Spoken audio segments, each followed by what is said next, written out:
Hello, everybody. This is Michael from Detailing the Shadow, coming to you today with another video along the lines of the series, getting into spirituality, how to forgive yourself first. Um, Now, along the lines of forgiving yourself, you have to. One thing that I think about all the time is one.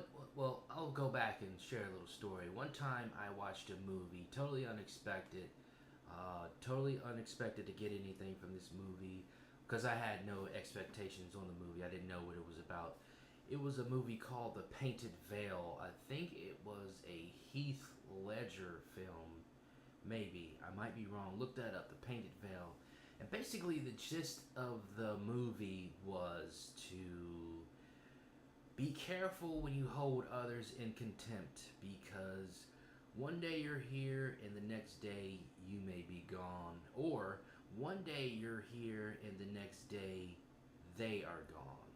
So, one thing a part of forgiving yourself and loving yourself is to, really be careful, be mindful of holding others in contempt. And like I always say, I am not speaking from somebody over there that's pointing to somebody over there, like look at what they do, but merely pointing at myself and trying to share this, and maybe others may have had this cross their mind or maybe thought about it or what have you, that you start to overthink things and start to think, oh, I did that and now they did this. I mean, it's really general.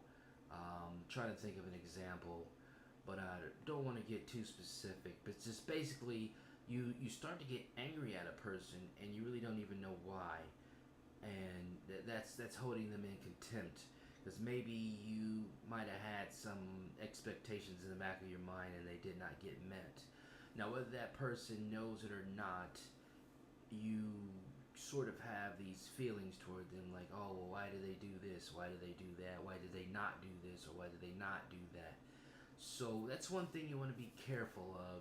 Really study on that. Study of, be careful, be mindful of not holding yourself in contempt, and be careful and be mindful of not holding others in contempt. You might not know what they have on their mind. You might not know what they're going through. They might have had something that happened that morning, and you get a hold of them that night, and you might have that feeling like, oh, well, how come they might have brushed me off a little bit, or they might have slighted me a little bit, or they might just seem like they just plain weren't into it, and then you start to hold them in contempt. So that's one thing to be mindful about upon this path of spirituality, is to start to forgive yourself, start to love yourself, stop holding yourself in contempt, and stop holding others in contempt. And that's today's short message. Thank you for listening. See you in the next video.